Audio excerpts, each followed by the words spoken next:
Hello students, welcome to Magnet Brains Hindi medium. जी हाँ मेरे प्यारे बच्चों, बहुत बहुत स्वागत करती हूँ मैं आपकी हिंदी टीचर लाली वर्मा, आपका मैग्नेट ब्रेन्स के हिंदी मीडियम चैनल पर।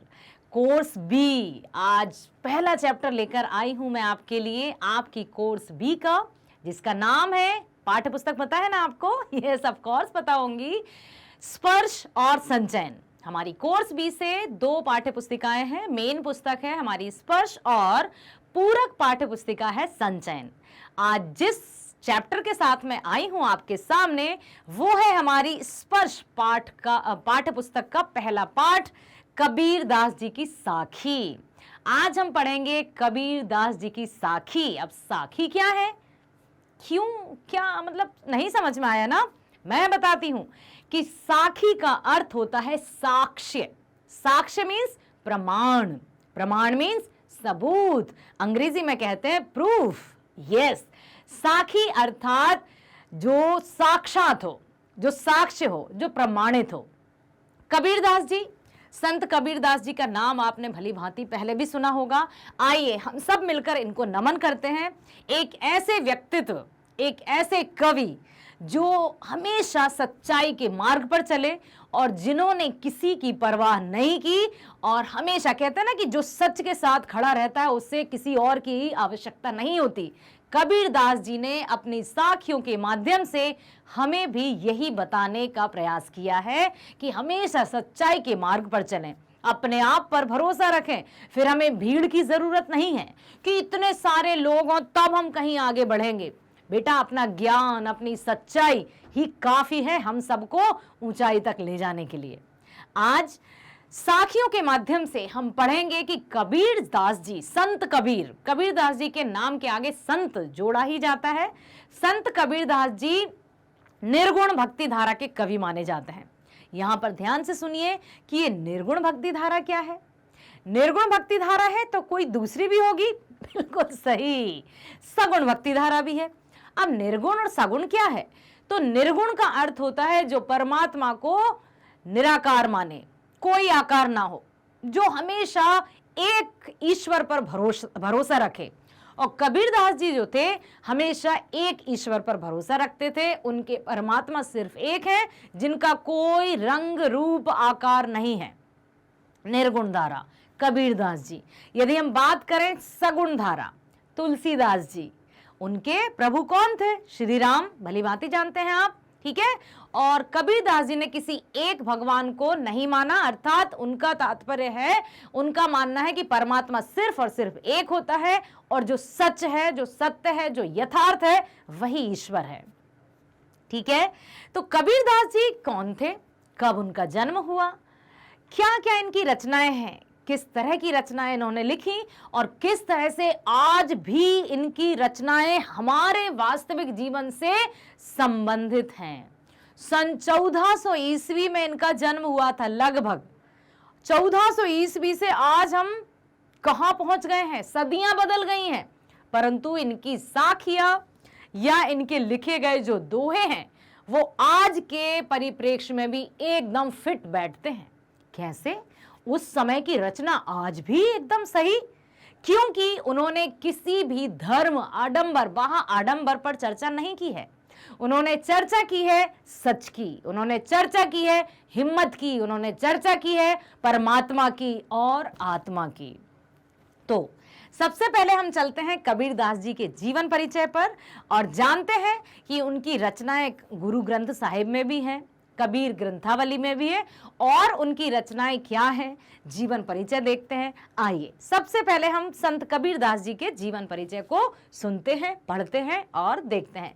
बहुत बहुत स्वागत करती हूं मैं आप सभी का, बहुत बहुत स्वागत करती हूं, दिल से स्वागत करती हूं मेरे बच्चों। मैग्नेट ब्रेन्स पर आने के लिए आपका बहुत सारा स्वागत, ढेर सारा स्वागत। हमेशा आपको बने रहना है, क्योंकि हमारा और आपका जो रिश्ता है वो मजबूत बनता जाएगा, दिन ब दिन बहुत मजबूत बनेगा।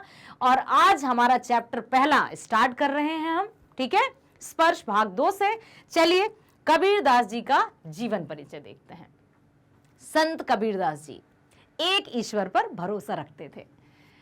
संत कबीरदास प्राचीन भारत के सबसे प्रसिद्ध कवियों की सूची में सबसे प्रथम स्थान पर आते हैं। सबसे प्रसिद्ध कवि और सबसे प्रथम स्थान पर आते हैं, सोचिए आप। उनका जन्म वाराणसी में हुआ। हालांकि इस बात की पुष्टि नहीं की जा सकी, परंतु ऐसा माना जाता है कि उनका जन्म लगभग 1400 ईस्वी के आसपास हुआ। उनके माता पिता के बारे में भी कोई प्रमाण नहीं है कि उन्होंने कबीरदास जी को जन्म दिया या केवल उनका पालन पोषण किया। मतलब एक किंवदंतियां हैं, अनेक किंवदंतियां हैं कबीरदास जी के जन्म से लेकर। अब वो जन्म जिनके जो माता पिता ने इनका पालन पोषण किया, क्या वही उनके जन्मदाता थे, इसकी भी कोई सही सूचना नहीं मिली है। कबीर ने खुद को अपनी कई रचनाओं में जुलाहा कहा है। जुलाहा मतलब जो कपड़े बुनते हैं ना, बुनकर, उन्होंने ये कहा है कि मैं जुलाहा हूं। ठीक है। उन्होंने कभी विधिवत शिक्षा भी प्राप्त नहीं की।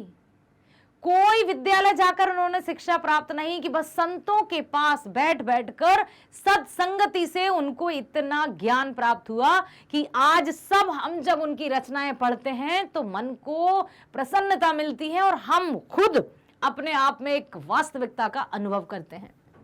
किंतु ज्ञानी और संतों के साथ रहकर कबीर ने दीक्षा और ज्ञान प्राप्त किया। वह धार्मिक कर्म कांडों से परे थे। धार्मिक कर्म कांड समझते हैं? धार्मिक कर्म कांड बेटा, धार्मिक कर्म कांड मीन्स ये हवन पूजा यज्ञ, यहां जाना वहां जाना और मन में मैल भरा हुआ है, तो इन चीजों से वे परे थे, अर्थात दूर रहते थे। उनका मानना था कि परमात्मा एक है, इसीलिए वह हर धर्म की आलोचना और प्रशंसा भी करते थे। इसलिए जितने भी धर्म यहाँ पर पृथ्वी लोक में बन गए हैं, हिंदू, मुस्लिम, सिख, ईसाई और भी कई धर्म हैं, वो हमेशा हर एक धर्म की प्रशंसा भी करते थे तो आलोचना भी करते थे। उन्होंने कई कविताएं गाई जो आज के सामाजिक परिदृश्य में उतनी ही सटीक है जितनी कि उस समय थी। जस्ट नाउ आई टोल्ड ना कि उनके जो भी दोहे हैं या साखियां हैं वो उस समय भी उतनी ही कोरिलेट करती थी वास्तविक जीवन से, और आज हम पढ़ेंगे, सुनिएगा आप, वो आज भी उतनी ही सटीक हैं। सोचिए 1400 ईस्वी से 2000 के बाद हम 21वीं सदी में हैं। कई सदियों के बाद भी उनकी रचनाएं आज के परिप्रेक्ष्य में एकदम सटीक बैठती हैं। उन्होंने अपने अंतिम क्षण मगहर में व्यतीत किए और वहीं अपने प्राण त्यागे। कबीरदास की रचनाएं कबीर ग्रंथावली में संग्रहित हैं। कबीर की कई रचनाएं गुरु ग्रंथ साहिब में भी पढ़ी जा सकती हैं। गुरु ग्रंथ साहिब जानते हैं ना आप, पंजाबी धर्म का जो पवित्र पुस्तक है वो गुरु ग्रंथ साहिब है। इसमें भी कबीरदास जी की रचनाओं को पढ़ा जा सकता है। प्राचीन भारत के प्रसिद्ध कवियों में सबसे प्रथम, सबसे श्रेष्ठ रहे हमारे संत कबीरदास जी। चलते हैं उनकी साखियों की तरफ। इतना व्यक्तित्व के धनी, इतना अधिक उनका व्यक्तित्व कि हम पढ़कर ही गदगद हुए जा रहे हैं। अब देखेंगे उनकी साखियों में उनके विचारों को, क्योंकि कहते हैं ना बेटा, और ये सही भी है, कि कोई भी रचनाकार, चाहे वो कवि हो या लेखक हो, अपनी रचनाओं में अपने ही मनोभावों को प्रकट करता है। कभी भी यहां वहां की नहीं। हम ये जरूर जानते हैं कि जहां न पहुंचे रवि और वहां पहुंचे कवि। कवि कल्पना करके लिखते हैं, लेकिन कल्पना भी कहां से आती है? कोई साधारण सा मनुष्य तो इतनी सारी कल्पनाएं कर ले। काल्पनिकता कब आती है? जब अनुभव होते हैं और अनुभूति होती है। ठीक है, आइए चलते हैं पहली साखी पर। अब मैं यहां पर बताना चाहूंगी कि जो भी साखियां रहती हैं या दोहे रहते हैं उनको, और या फिर कोई कविताएं रहती हैं, कविता में किसके कारण सुंदरता आती है? अलंकारों के कारण। किसके कारण सुंदरता आती है? अलंकारों और रसों के कारण, छंदों के कारण। तो जो भी कविताएं रहती हैं, साखियां रहती हैं या दोहे रहते हैं, उनको लयात्मक तरीके से पढ़ा जाता है तो वो कर्णप्रिय भी लगती हैं और हमें स्मरण में भी रहती हैं।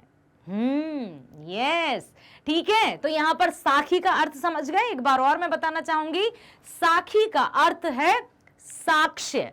साक्ष्य मीन्स प्रमाण, सबूत, प्रूफ।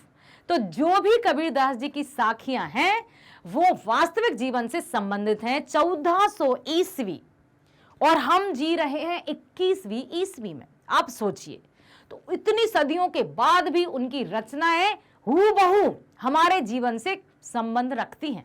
आइए देखते हैं और पढ़ते हैं सास्वर वाचन में। ठीक है, लिखा है, ऐसी बाणी बोलिए मन का पाखो, ऐसी बाणी बोलिए मन का पाखो, अपना तन शीतल करे औरन के सुख होए कबीरा, औरन के सुख होए। अब देखिए यहां पर आप ये मत सोचिएगा कि बाणी लिखा है, शीतल लिखा है, तो कैसे ये शुद्ध भाषा नहीं है। बिल्कुल, उनकी भाषा को क्या कहा जाता था, भाषाई खिचड़ी। मतलब उनकी जो भाषा थी किसी एक भाषा में बंधी हुई नहीं थी, उनके जो भी साखियां थी, क्योंकि वो संतों के साथ बैठ कर उन्होंने शिक्षा प्राप्त की थी। किसी विद्यालय में जाकर विधिवत शिक्षा प्राप्त नहीं की थी उन्होंने। ठीक है, तो जहां भी जाते थे संपूर्ण जगत का भ्रमण कर चुके थे, तो उनकी भाषा जो थी बहुमेल खिचड़ी थी, कई भाषाओं का खिचड़ी थी, मिला हुआ रूप थी। इसलिए यहां पर शीतल लिखा है, शीतल की जगह क्या है बेटा, ऐसी बाणी बोलिए मन का आपा खोए। क्या अर्थ है इसका, कि हमें अपने व्यवहार में इतनी मधुरता लानी चाहिए कि बस मन को शीतलता मिल जाए, ठंडक पहुंच जाए। जब हमारा मन प्रसन्न रहता है, हम प्रफुल्लित रहते हैं और बहुत अच्छे से व्यवहार करते हैं, तो अपने आप ही हमारे मन को शीतलता पहुंचती है। अपना तन शीतल करे औरन के सुख होए। और जो हमारी मीठी बोली है, जो हमारा मधुर व्यवहार है, वो दूसरों को भी ठंडक पहुंचाता है, दूसरे व्यक्तियों को भी हमारे मधुर व्यवहार से शांति मिलती है। क्यों कहते हैं कि अरे वो जब बोलते हैं ना तो फूल झड़ते हैं, क्यों ऐसा कहते हैं कि उनका व्यवहार तो बड़ा अच्छा है। कहते हैं ना बेटा कि हमारा जो व्यवहार है वो हमारी अनुपस्थिति में हमारी व्यक्तित्व की पहचान कराता है। जहां हम नहीं होते वहां हमारा व्यवहार हमारी हाजिरी देता है, प्रेजेंस देता है। समझ में आया? तो यहां पर यही कहा है। अब देखते हैं कि किस तरह से व्याख्या करनी है इसकी। प्रस्तुत पाठ कबीरदास जी की साखी की इन पंक्तियों में कबीरदास ने वाणी को अत्यधिक महत्वपूर्ण बताया है। महाकवि संत कबीर ने अपने दोहे में कहा है कि हमें ऐसी मधुर वाणी बोलनी चाहिए जिससे हमें शीतलता का अनुभव हो और साथ ही सुनने वालों का मन भी प्रसन्न हो उठे। मधुर वाणी से समाज में प्रेम की भावना का संचार होता है। एक दूसरे से जो कहते हैं ना कि अरे उनकी पहचान या उनका दायरा तो बहुत बड़ा है, कैसे? व्यवहार से। ठीक है, धन दौलत ऐशो आराम ये बातें अलग हैं। ऐसा नहीं है कि जो धनी व्यक्ति हैं, जो आर्थिक रूप से संपन्न व्यक्ति हैं, उनको सब चाहते हो, उनका सब आदर करते हो, कदापि नहीं है। लेकिन हाँ, जो व्यक्ति में जिन व्यक्ति की जो वाणी है वो मधुर है, व्यवहार बहुत अच्छा है, तो उनको सब दिल से प्रेम करते हैं। ठीक है, मधुर वाणी से समाज में प्रेम की भावना का संचार होता है, जबकि कटु वचनों से हम एक दूसरे के विरोधी बन जाते हैं। क्यों कहते हैं कि तिल का ताड़ बन गया, राई का पहाड़ बन गया? इतनी सी बात का क्या से क्या विशाल रूप ले लिया। ये जो कटु शब्द रहते हैं, कड़वे शब्द रहते हैं, वो हमेशा नुकसानदायक रहते हैं, स्वयं के लिए भी और दूसरों के लिए भी। बड़े बड़े युद्ध हो जाते हैं और युद्ध से किसी का भला नहीं हुआ है। इसलिए हमेशा अपनी वाणी को, अपनी भाषा को एकदम मीठा रखिए, कोयल की तरह। कोयल और कौवे को देखने में हम ज्यादा अंतर नहीं समझ पाते, क्योंकि वो भी काला, कोयल भी काली। लेकिन जब बोली हम सुनते हैं तो कोयल की जो मीठी बोली रहती है, ओह, ऐसा लगता है मानो बस सुनते ही रहो। ठीक है, इसी प्रकार से व्यक्ति को, अर्थात हमें भी अपनी वाणी में मिठास घोलनी चाहिए, नहीं तो कटु वचनों से हम एक दूसरे के विरोधी बन जाते हैं। इसीलिए हमेशा मीठा और उचित ही बोलना चाहिए, जो दूसरों को तो प्रसन्न करता ही है और आपको भी सुख की अनुभूति कराता है। जब हम अच्छा कहते ना, आज बड़े अच्छे दिखाई दे रहे हैं, आज तो चेहरे पर बड़ी चमक है, कैसे, क्या खींच खाज के आ रहे हैं? तब नो, अच्छे से व्यवहार करते हैं, सबसे मिलजुल कर रहते हैं, आपस में प्रेम और सद्भाव और भाईचारे के साथ रहते हैं, फिर देखिए आप हमेशा चहचहाते हुए नजर आते हैं। बेटा आपने वो भी देखा है ना कि खिला हुआ फूल जब रहता है तो लोग उसको सब पसंद करते हैं, लेकिन वही फूल यदि मुरझा जाए तो लोग उसकी तरफ देखते भी नहीं है। ठीक वैसा ही हमारे साथ है कि जब हम बहुत अच्छे से रहेंगे तो सबके साथ मित्रवत व्यवहार बना पाएंगे और स्वयं को भी प्रसन्न रख पाएंगे। चलते हैं दूसरी साखी पर। पहली साखी का अर्थ समझ में आया कि हमेशा हमारी वाणी में, व्यवहार में मधुरता होनी चाहिए। इससे हमें भी सुख प्राप्त होता है और दूसरों को भी। हमारे संबंधों का दायरा भी बहुत विशाल होता जाता है। आइए अब है कस्तूरी कुंडली बसे मृग ढूंढे बन माही, कस्तूरी कुंडली बसे मृग ढूंढे वन माही, ऐसे घटी घटी राम है दुनिया देखे नाही। अब आप इस बात पर ध्यान दीजिए कि कबीरदास जी जो भी लिखते थे, दोहे हों या साखी हों, वो वास्तविक जीवन से संबंधित लिखते थे। कैसे? वाणी के ऊपर लिखा तो वो जब उन्होंने रचना की, परंतु आज भी वो बिल्कुल सटीक बैठती है। ठीक यहां पर कस्तूरी कुंडली बसे मृग ढूंढे बन माही। आपने सुना होगा ना कि जो मृग रहता है ना, नर मृग, उसकी नाभि में कस्तूरी नामक एक पदार्थ पाया जाता है जो बहुत सुगंधित होता है, जिससे इत्र, परफ्यूम और जो मेडिसिन रहती है उनमें उपयोग में लाया जाता है। ठीक है, तो उसकी नाभि में ही वो खुशबू है, परंतु उसे इस बात का ज्ञान नहीं और वो पूरे जंगल में भटकता रहता है कि कहां है खुशबू, कहां है खुशबू। भटकते भटकते थक हार जाता है। अब ये क्यों कहा है कबीरदास जी ने? इसलिए कहा है क्योंकि हम मीन्स इंसान, मानव भी तो यही करता है। क्या करता है? परमात्मा उसकी आत्मा में ही निवास करता है, परंतु वो मंदिर, मस्जिद, गुरुद्वारे, यहां वहां हवन, पूजा पाठ, दुनिया भर के आडंबर करते फिरता है और अपने आप से अपरिचित रहता है। काबा फिर काशी भयो रामई भया रहीम, मोट चून मैदा भयो बैठ कबीर अजीम।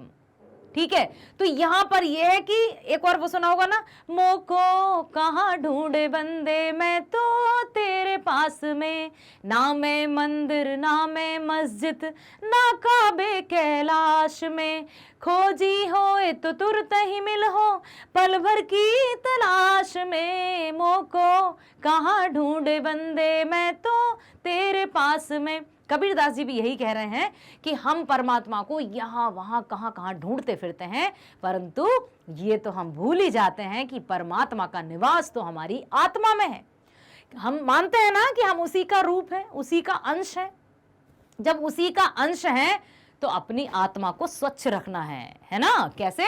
अच्छे कर्म करना है, मानवता के मूल्यों को अपनाना है, बहुत अच्छे से अपना जीवन जीना है, तो परमात्मा को अन्यत्र कहीं ढूंढने की आवश्यकता नहीं है। परमात्मा यही है। ऐसे घटी घटी राम है दुनिया देखे नाई।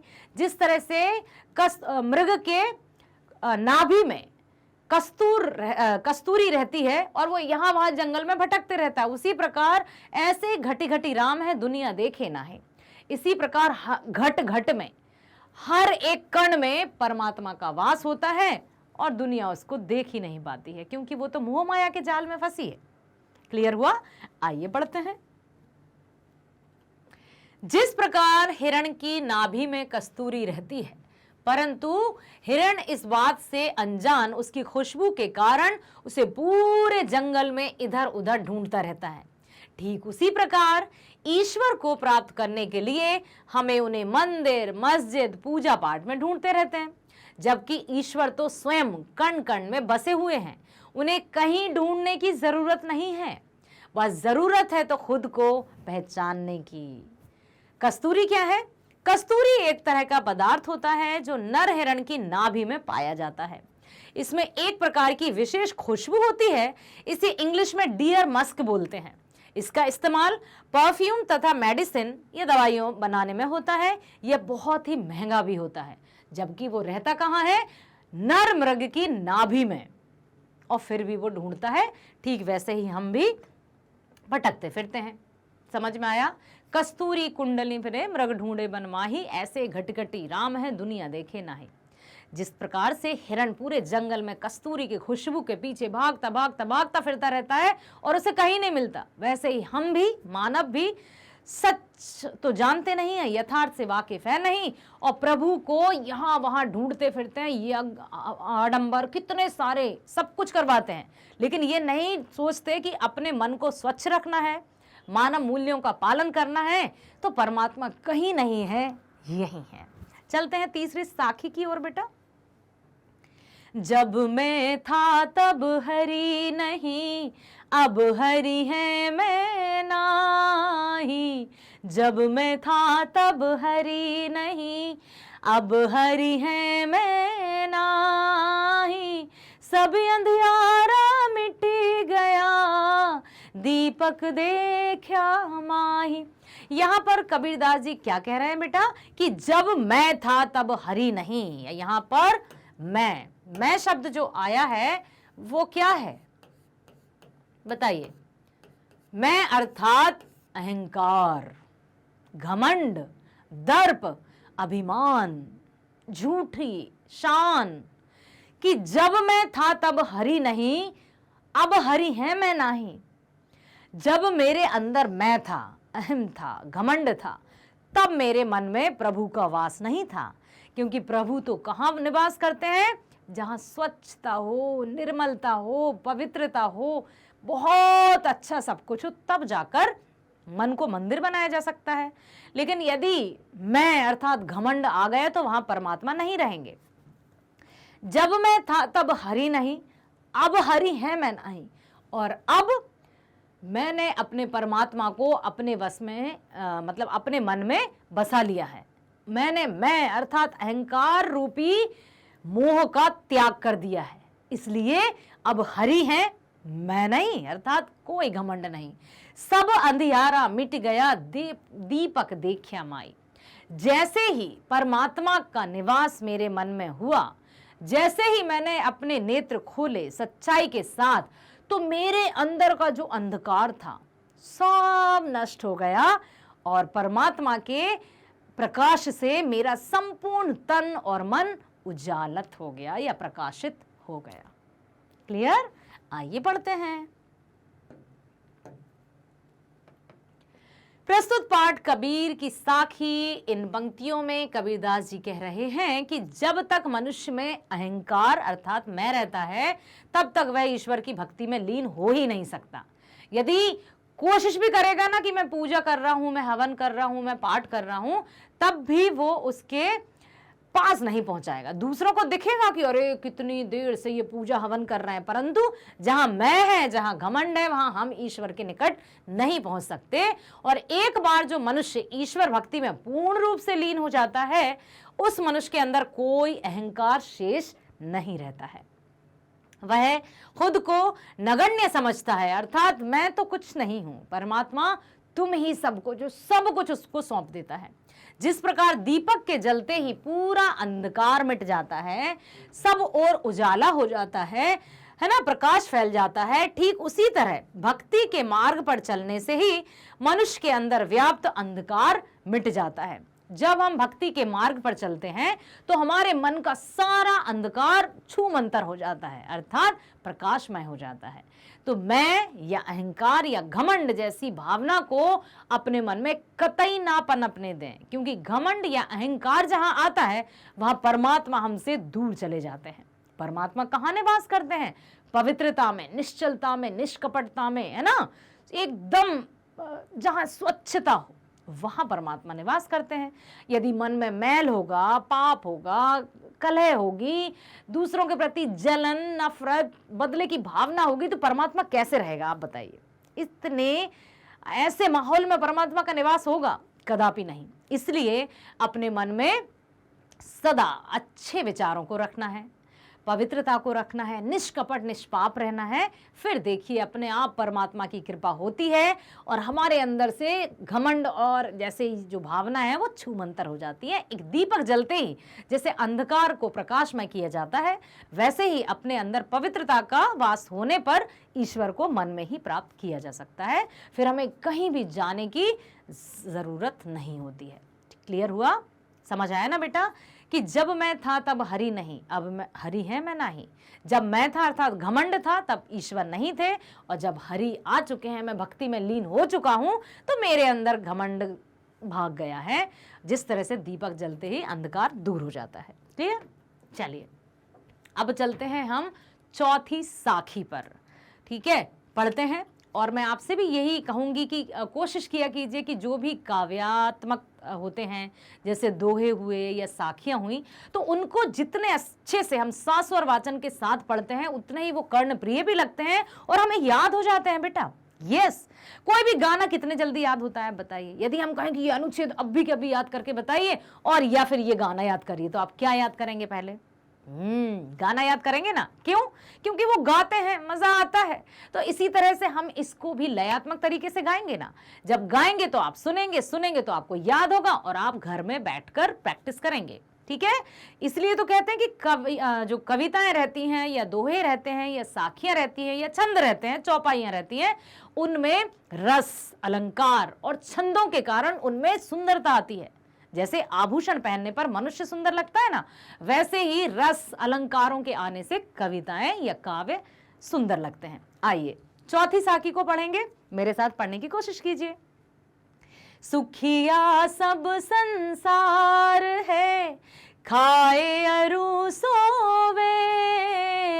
सुखिया सब संसार है, खाए अरु सोवे। दुखिया दास कबीर है, जागे अरु रोवे। क्यों कहा ये कबीरदास जी ने? ये बात क्यों कही? समझ में आया कुछ? ओके, नहीं आया, बताती हूं, आ जाएगा। यहां पर कबीरदास जी कहते हैं कि सुखिया सब संसार है, खाता है और सोता है। मतलब मनुष्य सिर्फ उतना ही कमा कर क्या सोचता है कि अरे मैं बहुत काम करता हूं। क्या क्या काम करता है? उठा, अपना दिनचर्या जो भी खाना पीना है खाया, चले गए काम पर, फिर आ गए घर, फिर खाया पिया, फिर सो गए, फिर चले गए, और सोचते हैं कि मैं बहुत काम करता हूं भाई, मैं तो इतना कर्म किए जा रहा हूं कि हद नहीं है, 24 घंटे सांस लेने तक की फुर्सत नहीं है। ऐसी ऐसी बातें बोलते हैं। दुखिया दास कबीर जागू अरु रोवे। ये सब स्थिति देखकर, समाज के लोगों को जानकर कबीरदास जी बहुत दुखी होते हैं कि क्यों थोड़ा सा काम करने पर ही लोगों को लगता है कि मैंने जहां उठा लिया, मैंने गोवर्धन पर्वत ही अपनी कनिष्ठ उंगली पर उठा लिया लगता है। तो ये सब जो व्यक्ति की भावना है, उनसे उसको दूर जाना होगा, तब कहीं जाकर वो चैन की सांस ले पाएगा और अपने जीवन को सुखपूर्वक बिता पाएगा। आइए अब हम पढ़ते हैं व्याख्या। प्रस्तुत पाठ कबीर की साखी से लिया गया है, और इन पंक्तियों में कबीरदास जी ने समाज के ऊपर व्यंग किया है। व्यंग समझते हैं ना? उलाहने दिए हैं, टोंटिंग की है। क्या की है? कि वह कहते हैं कि सारा संसार किसी झांसे में जी रहा है। कौन से भाई गलत फहमी में जी रहा है? लोग खाते हैं और सोते हैं, और उन्हें किसी बात की चिंता नहीं है, बस अपने स्वार्थ में लीन है पूरी तरह से। वह सिर्फ खाने एवं सोने से ही खुश हो जाते हैं, और उनको लगता है कि मैं बहुत बड़ा कर्म कर रहा हूं। अपने आप का पेट भरना या अपने परिवार का पालन पोषण करने को ही वो सबसे बड़ी जिम्मेदारी समझते हैं, और उसी में हाय तौबा भी करते हैं। ठीक है, जबकि सच्ची खुशी तो तब प्राप्त होती है जब आप प्रभु की आराधना में लीन हो जाते हैं। प्रभु की आराधना, प्रभु जिसको भी आप इष्ट मानते हैं, चाहे वो अल्लाह हो चाहे ईश्वर हो। ठीक है, परंतु भक्ति का मार्ग इतना आसान नहीं है। जितना आसान काम करना, खाना पीना और सोना है ना, उतना भक्ति का मार्ग आसान नहीं है। इसी वजह से संत कबीर को जागना एवं रोना पड़ता है। वो दुनियादारी की जो बातें थी, या उनका जो देख कर, दुनिया को, जग को देखकर उनको बड़ा दुख होता है। यहाँ रोना क्यों लिखा है बेटा? ये नहीं कि वो रोने लगे बच्चे की तरह, वो दुखी होते हैं, वो व्यथित होते हैं कि क्या हो गया है इस दुनिया को, क्यों इस तरह का रवैया अपनाती है दुनिया। चलते हैं अगली साखी की तरफ, पांचवी साखी। ओके। बिरहे भुगम्बन तन बसे, मंत्र न लागे कोई। बिरहे भुगम्बन तन बसे, मंत्र न लागे कोई। राम वियोगी ना जिवे, जिवे तो बोरा होए कबीरा। जीवे तो बोरा होई। अब देखिए, विरह भुगम भुगमन गम, ठीक है, जिसको विरह वेदना हो जाए, विरह वेदना समझते हैं ना, बिछड़ने का दुख, या जिससे आप प्रेम करते हैं, चाहे वो माता पिता का प्रेम अपने बच्चों के लिए हो, चाहे प्रेमी और प्रेमिका का प्रेम हो। जब प्रेमी और प्रेमिका एक दूसरे से बिछड़ जाते हैं तो उनके दुख को केवल और केवल वही समझ पाते हैं, बाकी कोई नहीं। जैसे माता पिता से जब बच्चे दूर चले जाते हैं तो उसकी पीड़ा को सिर्फ और सिर्फ माँ ही समझ सकती है, बाकी कोई नहीं। बाकी हाँ, सच में दुख हो रहा है, बच्चे चले गए, ऐसा नहीं। जो पीड़ा होती है वो बहुत, मतलब जैसे कि यदि सर्प डस ले तो उस पर कोई मंत्र नहीं लगता है ना। सर्प यदि अंदर आ जाए और उसका विष पूरे शरीर में फैल जाता है तो उसका कोई मंत्र, कोई दवा नहीं है जो उसको रोक सके। लेकिन फिर क्या है, राम वियोगी ना जिवे, जिवे तो बोरा होई। इसी तरह से ऐसी धुन लग जाती है जब भक्ति मार्ग पर हम चलने लगते हैं ना और पूर्ण रूप से ईश्वर को समर्पित हो जाते हैं, तो उसमें उनसे दूर रहकर नहीं जिया जा सकता। मीराबाई का नाम आपने सुना है ना। भक्तिन मीरा किस तरह से श्री कृष्ण में ही रम गई थी। उनका विवाह भी हुआ था 9 वर्ष की आयु में महाराणा सांगा के पुत्र से, ठीक है, लेकिन वे फिर भी अपने मन और तन और वचन और कर्म से श्री कृष्ण को ही अपना पति मान चुकी थी। दुनिया में क्या क्या नहीं कहा गया होगा। लोग कहें मीरा हो गई बवरी, लोग कोई कहे कुल घाती रे, पग घुंघरू बांध मीरा नाची रे, है ना। तो ना तो भक्त अपने प्रभु से जब दूर हो जाता है ना, बिछड़ जाता है, तो वो भी नहीं जी सकता, और ना ही प्रेमी प्रेमिका से बिछड़ जाए या माता पिता से बच्चे दूर हो जाए तो वो भी अपने उस वियोग में जी नहीं पाते हैं। फिर कोई औषधि उनको सही नहीं कर पाती है, ठीक है। देखिए, पढ़ते हैं। जिस प्रकार अपने प्रेमी से बिछड़े हुए व्यक्ति की पीड़ा किसी मंत्र या दवा से ठीक नहीं हो सकती है, ठीक उसी प्रकार अपने प्रभु से बिछड़ा हुआ कोई भक्त जी नहीं सकता। उसमें प्रभु भक्ति के अलावा कुछ भी शेष नहीं बचता। अपने प्रभु से बिछड़ अगर वो जीवित रह भी जाते हैं तो अपने प्रभु की याद में वो पागल से हो जाते हैं। तभी तो कहते थे ना मीरा को, लोग कहे मीरा हो गई बाबरी, बाबरी मीन्स पागल, कोई कहे कुल घाती रे, पग घुंघरू बांध मीरा नाची रे। क्या क्या नहीं सहा था मीराबाई ने, क्यों? क्योंकि वो तो सिर्फ और सिर्फ कृष्ण की, श्री कृष्ण की भक्ति में लीन हो गई थी। उन्हें उनके अलावा कोई नहीं दिखता था। ठीक उसी तरह से प्रेमी, यदि 2 प्रेमी आपस में बिछड़ जाएं तो उनके दुख को, उनके विरह वेदना को कोई दवा, कोई दुआ, कोई मंत्र नहीं कम कर सकता, ठीक है। चलो आगे चलते हैं। बहुत अच्छी साखी आपके सामने आई है, ध्यान से सुनिएगा। निंदक नियड़े राखिए, आंगन कुटी बंधाई। निंदक नियड़े राखिए, आंगन कुटी बंधाई। बिन साबन पानी बिना निर्मल करे सुभाए। क्या कहना चाहते हैं? ओके, नहीं समझ में आया? कह रहे होंगे मैडम क्या लिखा है, नेड़ा राखी आंगणी कुटी बंधाई। ओके, सुनिए, मेरी बात सुनिए। यहाँ पर कबीरदास जी बहुत अच्छी बात हमें बताना चाहते हैं कि जो हमारी निंदा करते हैं ना, बुराई करते हैं, हमारी उपेक्षा करते हैं, तो उनको दूर नहीं भगाना चाहिए या उनसे दूर नहीं भागना चाहिए, उनको अपने पास ही रखना चाहिए। अब आप सोच रहे होंगे मैडम फिर हम तो दुखी रहने लगेंगे। नो, देखिए, जब हम अपने निंदकों को अपने पास में रखते हैं, जैसे गाय को खूंटे से बांध कर रखा जाता है ना, तो कबीरदास जी कह रहे हैं कि वैसे ही अपने निंदकों को अपने पास रखने का कोई तो उपाय निकाल लीजिए। जो आपकी निंदा करते हैं, जो आपकी बुराई करते हैं, बिल्कुल उनको पास रखिए। क्यों? ताकि आपको अपनी कमियों का भी पता चलता रहे। यदि व्यक्ति को उसकी कमियां नजर नहीं आती हैं, क्योंकि खुद तो हमें अपनी कमियां नजर आती नहीं है, और दूसरा कहता है तो हम उस पर बड़े क्रोधित हो जाते हैं। अच्छा, तुम कौन से अच्छे वाले हो, मुझ में कमियां ढूंढ रहे हो।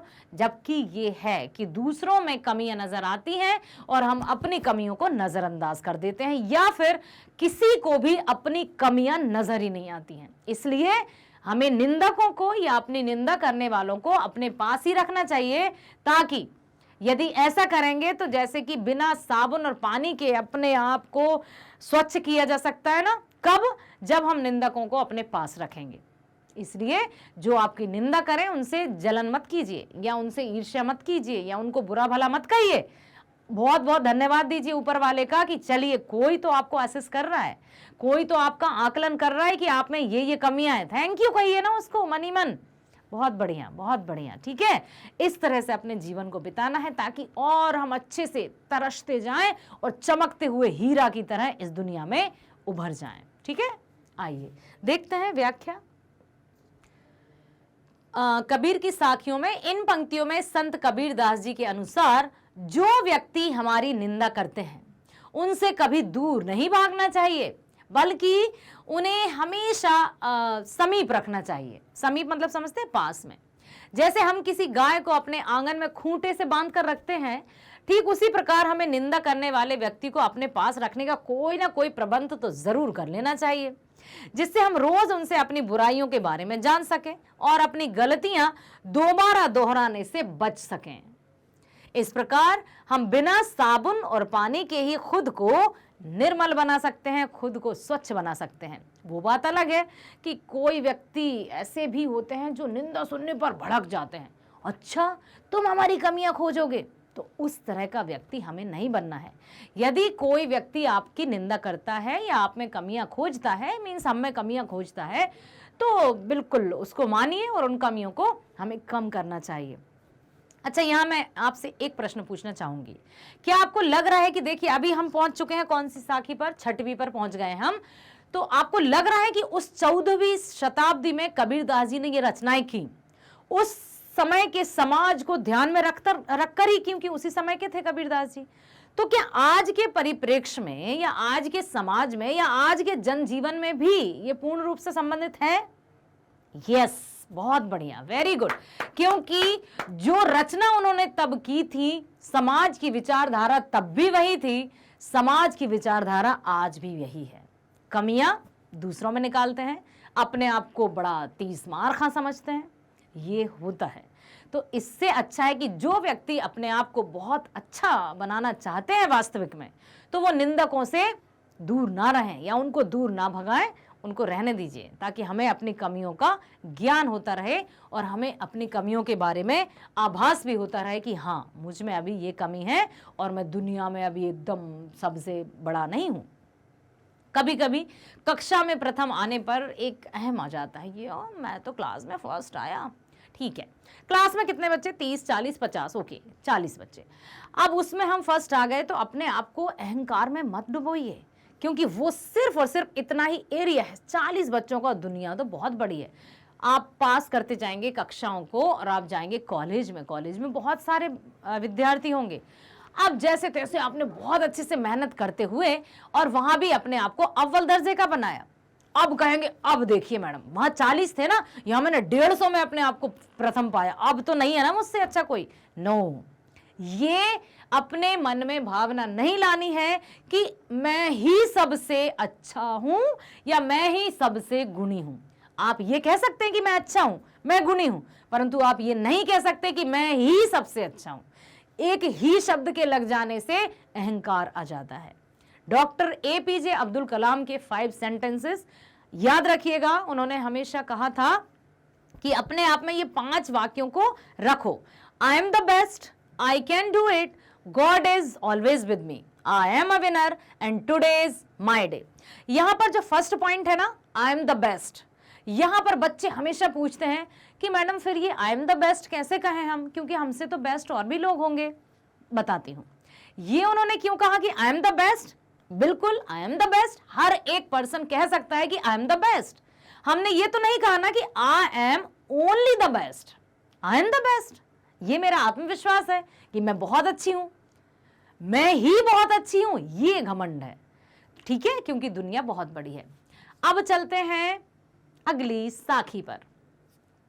पोथी पढ़ी पढ़ जग मुवा, पंडित भया न कोई। पोथी पढ़ पढ़ जग मुवा, पंडित भया न कोई, कई आशिर पीब का, पढ़े सो पंडित होई। कितनी अच्छी बात कही है। आप कहेंगे मैडम नहीं समझ में आया हमें। जस्ट वेट, मैं हूं ना। देखिए यहाँ पर कबीरदास जी हम सब से ये कहना चाहते हैं कि पोथी पढ़ी पढ़ी जग मुआ, पंडित भया न कोई। सिर्फ और सिर्फ किताबी ज्ञान प्राप्त कर लेने से ही कोई व्यक्ति बुद्धिमान नहीं बन जाता। पहले नहीं था ना शिक्षा का प्रचार प्रसार, तब भी तो लोग अपना जीवन यापन बड़े सम्मान तरीके से करते थे कि नहीं? जाइए अपने थोड़े दादाजी परदादाजी के जीवन काल में, पूछिए उनसे, अपनी दादी से वार्तालाप कीजिए, कितने अच्छे से जीते थे। लेकिन आज मनुष्य के अंदर ये आ जाता है कि यदि उसने कुछ 4 किताबें पढ़ ली तो अपने आप को तो सोचता है कि मैं जानता हूं, तो कोई जानता ही नहीं है। तो किताबों को पढ़ पढ़ कर या किताबी ज्ञान प्राप्त करने से ही हम ज्ञानी नहीं होते हैं। एक ही आशिर पीब का, पढ़े सो पंडित होई। और जो पीब अर्थात प्रेम, यदि हमने प्रेम की भाषा को समझ लिया है ना, मिठास जैसी भाषा को अपने व्यवहार में अपना लिया, तब देखिए आप कैसे ज्ञानी कहलाएंगे, कैसे सद्पुरुष कहलाएंगे। क्योंकि जो प्रेम का अक्षर है, प्रेम 2.5 अक्षर प्रेम का, पढ़े सो पंडित होए, यही है कि एक ही आशिर मीन्स अक्षर, पीब मीन्स प्रेम, ठीक है, पढ़े सो पंडित होए। यहां पर कबीरदास जी यही कहना चाहते कि प्रेम क्या है बेटा?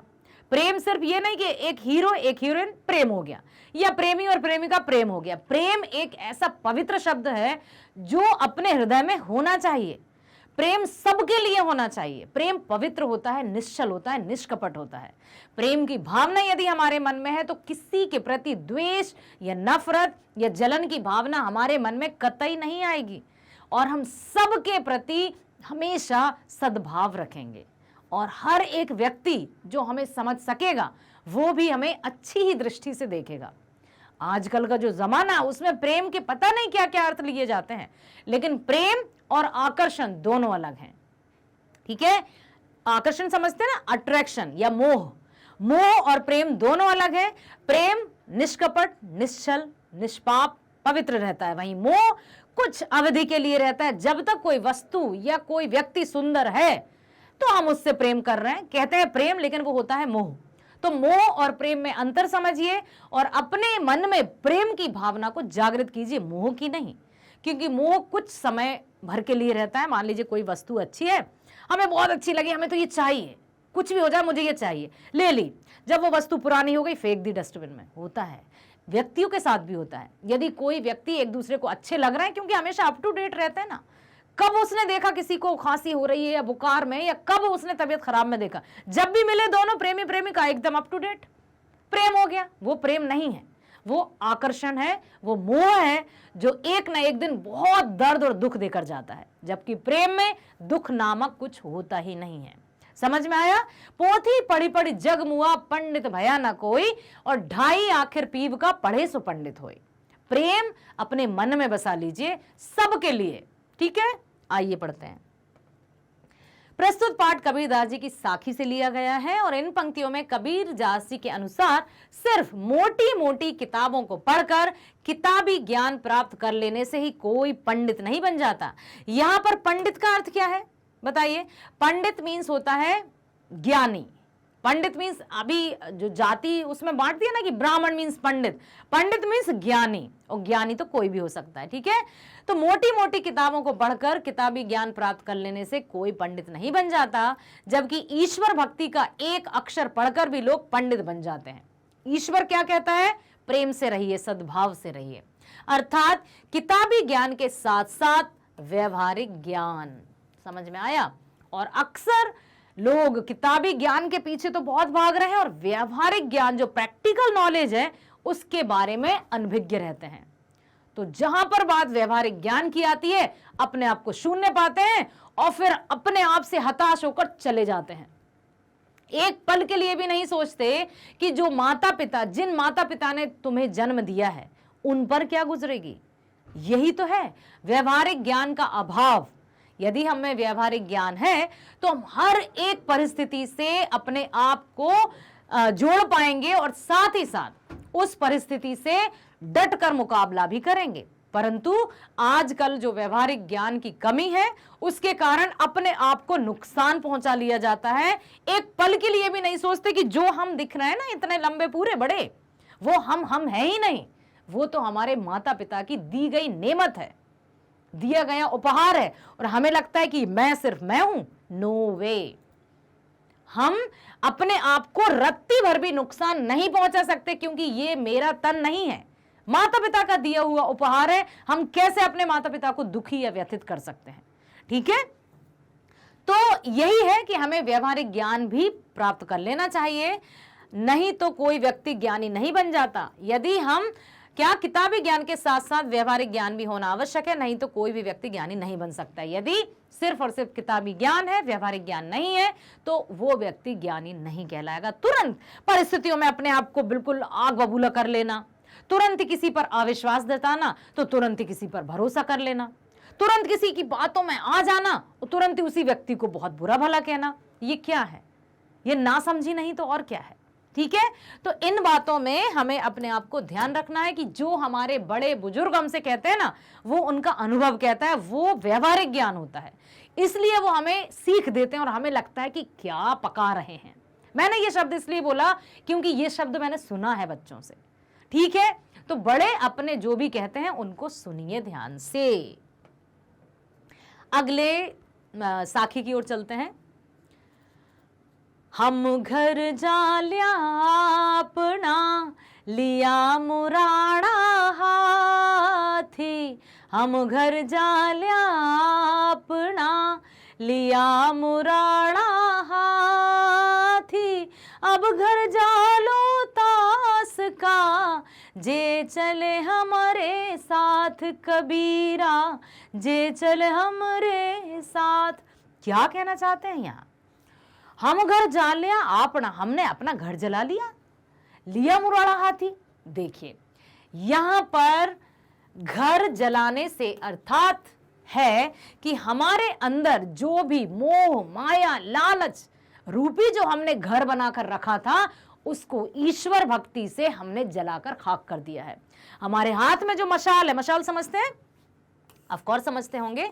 ठीक है, मशाल जब जलती है तो इस तरह से उस मशाल को हाथ लेकर हमने उस अंधकार और जो हमारे अंदर मैल भरा हुआ था, उस घर को हमने जला लिया ईश्वर भक्ति के पास आते ही या ईश्वर के निकट आते ही।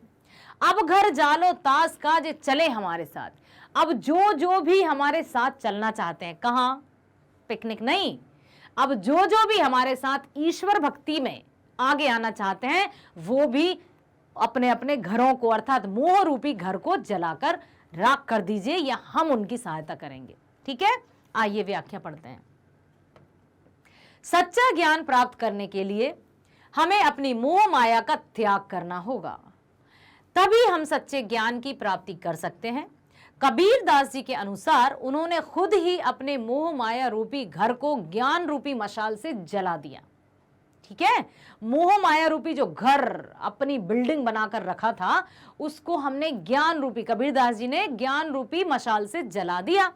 अगर कोई उनके साथ भक्ति की राह पर चलना चाहता है तो कबीर अपनी इस मशाल से उसका घर भी रोशन करेंगे, अर्थात अपने ज्ञान से उन्हें मोह माया के बंधन से मुक्त करेंगे। ठीक है ना? मोह बलिंडा टूटा, कुबुद्धि का भाटा फूटा, ये सारी बातें जो बताई गई हैं कबीरदास जी की साखियों में, ये हमारे वास्तविक जीवन से ही संबंधित हैं। कहीं भी कोई भी साखी अब तक ऐसी नहीं लगी कि यह क्या, कैसा, सब कुछ ऐसा लग रहा है जैसे आज ही की रचना है और आज ही हम सब इसको पढ़ रहे हैं। लगा ना बेटा? तो इन बातों को ध्यान से सुनिएगा और ध्यान में रखिएगा। जब हम इन बातों को व्यवहारिक ज्ञान में लाते हैं या व्यवहारिक जीवन में लाते हैं, तो हमारा जीवन उतना कठिन नहीं होता जितना लोग कहते हैं कि अरे भैया जीवन तो बड़ा कठिन है, जीवन में अपने आप को आगे ले जाना तो हद से ज्यादा कठिन है। नहीं, ऐसा कुछ नहीं है। अपने आप पर भरोसा रखिए, आत्मविश्वास और आत्मनिर्भरता जैसे गुणों को अपने अंदर विद्यमान कीजिए और साथ ही साथ चलिए कर्म पथ पर। ना रुकना है, ना थमना है, ना बैठना है, ना थकना है। ठीक है। उसके साथ आप देखिए कैसे आप आगामी पथ पर चले जाएंगे और आपको किसी प्रकार की बाधाएं आएंगी लेकिन आप उनसे हार कर नहीं, उनसे आगे जाएंगे। ठीक है, आशा करती हूं आपको कबीरदास जी की साखी और कबीरदास जी की जो वाणी है वो समझ में आई होगी। साथ ही साथ ये भी उम्मीद करती हूं कि आपने इस वीडियो को एंजॉय भी किया होगा। किया? तो मैं ये भी आपसे कहूंगी कि जिस तरह से आज मैंने आपको साखी पढ़कर बताई, आप कोशिश कीजिएगा। और यहां पर एक और बात मैं आपसे कहना चाहूंगी, बेटा कोशिश कीजिएगा कि आप अपनी तरफ से कुछ रचना करें, काव्यात्मक रचना। कुछ कविता, कुछ पंक्ति लिखने की कोशिश कीजिए। अपने आप पर लिखिए, अपने स्कूल पर लिखिए, अपने परिवार पर लिखिए। ओके, लाली मैडम पर भी लिख सकते हैं। कोशिश कीजिएगा और उसके बाद मुझे कमेंट बॉक्स में जरूर बताइएगा कि आपने क्या लिखा। आज हमारा पहला चैप्टर स्टार्ट हुआ है और पहले चैप्टर के साथ ही मैं आपसे कह रही हूं कि आप कुछ तो लिखिए। जब आप कुछ लिखेंगे तो मुझे बहुत अच्छा लगेगा, क्योंकि आपके अंदर बहुत सारी प्रतिभाएं हैं, आवश्यकता है उनको निखारने की। क्लियर? तो बेटा यहां मैं बता दूं कि जो मैग्नेट ब्रेन्स है वो India's number 1 100% free online education platform बन चुका है। And we are very lucky कि हम सब एक दूसरे से जुड़े हुए हैं। अब आपको कैसे क्या करना है, किस तरह से आप हिंदी के वीडियो तक पहुंचेंगे ताकि आपका समय भी बर्बाद ना हो और आप बड़े अच्छे से इनको पढ़ सकें, व्याख्या को सुन सकें और अच्छे से अपने आप को प्रस्तुत कर सकें। देखिए सारे कोर्सेज यहां पर अवेलेबल हैं। जिस भी विषय का, जिस भी कॉम्पिटिटिव एग्जाम का आप वीडियो देखना चाहते हैं, सब कुछ यहां उपलब्ध है। क्या क्या है मैं बता देती हूं। सीबीएसई इंग्लिश मीडियम से आपके विषय बिल्कुल मिलेंगे, आपकी कक्षा 10वीं के ही। साथ ही साथ सीबीएसई हिंदी मीडियम भी है और उसी के साथ स्पोकन इंग्लिश के वीडियोस भी आप देख सकते हैं। घर बैठे बहुत अच्छी अपनी स्पीकिंग इंग्लिश कर सकते हैं। और देख सकते हैं आप एनटीएससी और ओलंपियाड जो प्रतियोगी परीक्षाएं होती हैं, जो बिल्कुल आप पढ़ते पढ़ते भी दे सकते हैं और उनके आधार पर अपने आगे का करियर तय कर सकते हैं। वो वीडियोस भी आपको मुफ्त मिलेंगे। साथ ही साथ आईआईटी, जेईई और नीट के वीडियोस भी आप देख पाएंगे, है ना। अब क्योंकि हर एक विद्यार्थी का लक्ष्य अलग अलग है, कोई मेडिकल फील्ड में जाना चाहता है, कोई इंजीनियरिंग फील्ड में जाना चाहता है, हर एक का अपना अपना है। तो सब कुछ है यहाँ। कहते हैं, मैं ये कहूं तो अतिशयोक्ति नहीं होगी, all in one magnet brains में सब कुछ है, तो ये सही होगा। यूपीएससी, जेएआईआईबी और सीएआईआईबी के वीडियोस भी आप यहां पर देख पाएंगे। बताइए सबसे पहले आप क्या देखना चाहते हैं? Okay, CBSE Hindi medium.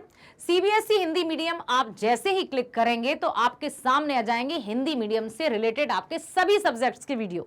आप पर निर्भर करता है कि आप क्या पढ़ना चाहते हैं। क्या आप अंग्रेजी पढ़ना चाहते हैं, हिंदी पढ़ना चाहते हैं, या पढ़ना चाहते हैं सामाजिक विज्ञान, या पढ़ना चाहते हैं जो भी विषय, विज्ञान, है ना, केमिस्ट्री, मतलब सब कुछ मिलेगा यहाँ पर। बताइए जल्दी, सबसे पहले आप क्या पढ़ना चाहते हैं?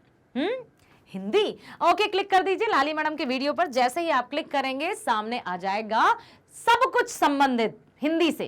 क्या क्या क्या पढ़ना चाहते हैं ये आप डिसाइड करेंगे। यहां पर सब कुछ है।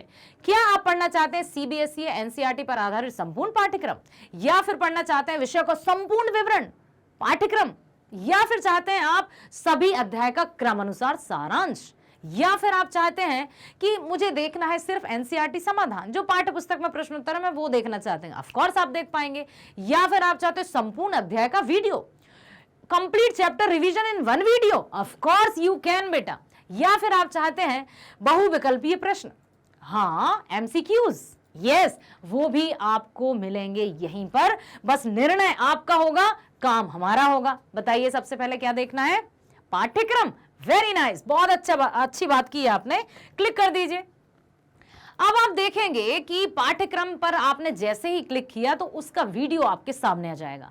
वीडियो में कौन दिखाई देंगी? ऑफ कोर्स लाली मैडम ही आएंगी, हिंदी का वीडियो है।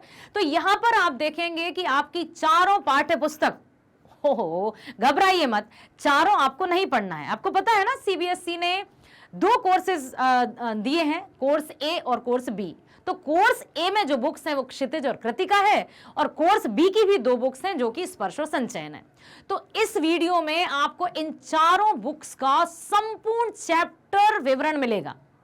सब कुछ मिलेगा कि कितनी कविताएं हैं, कितने पाठ हैं, कौन इसके लेखक हैं, जैसे ही जो भी चैप्टर का शीर्षक है या पाठ का नाम है, उसका मतलब क्या है, सब कुछ देखेंगे आप इस वीडियो में।